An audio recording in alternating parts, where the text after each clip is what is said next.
So Aldea is a Portuguese-inspired restaurant that I opened in 2009. The goal or the idea slash concept was to introduce New York to Portuguese flavors, but with a free spirit simultaneously. You know, we intended to go out and work with the local farmers and then revisit my childhood and approach it through a modern New York lens. So the two dishes that I did today are based in traditional Portuguese cooking. The first dish that we made today was a bacalhau à Brás. It's a dish that dates back to the 19th century. It's literally scrambled eggs, flakes of salt cod, with crispy shoestring potatoes, parsley, black olive. But what we did here at Aldea is all the same ingredients, except we decided to do it in a Japanese-inspired chawanmushi, or a custard, where we take the salt cod flakes, put them in a bowl, add the egg. That goes into a steamer for about 20 minutes until it's cooked, but also very meltingly soft. The eggs are not curdled in any way. They're not scrambled per se as like the original dish.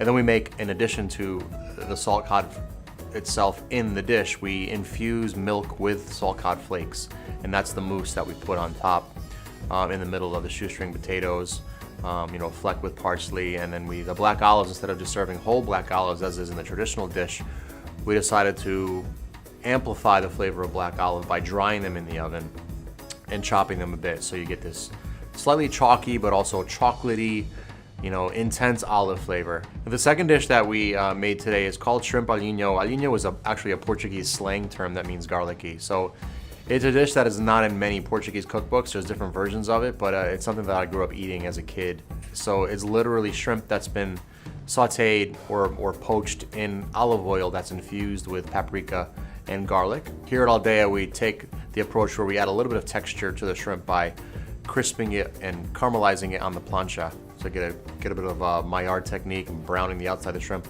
And then we poach it really slowly in the bath of olive oil, paprika, and garlic. Once the shrimp is cooked, we take it off the fire.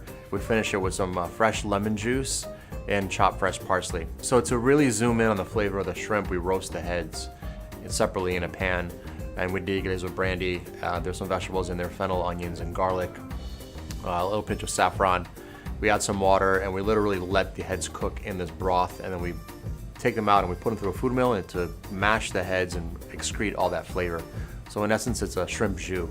It's a way of us serving the intense flavor of the shrimp without putting the head on the plate. And that's a perfect example of taking a traditional dish and refining it, still respecting the tradition, but innovating and presenting a new texture for our customers.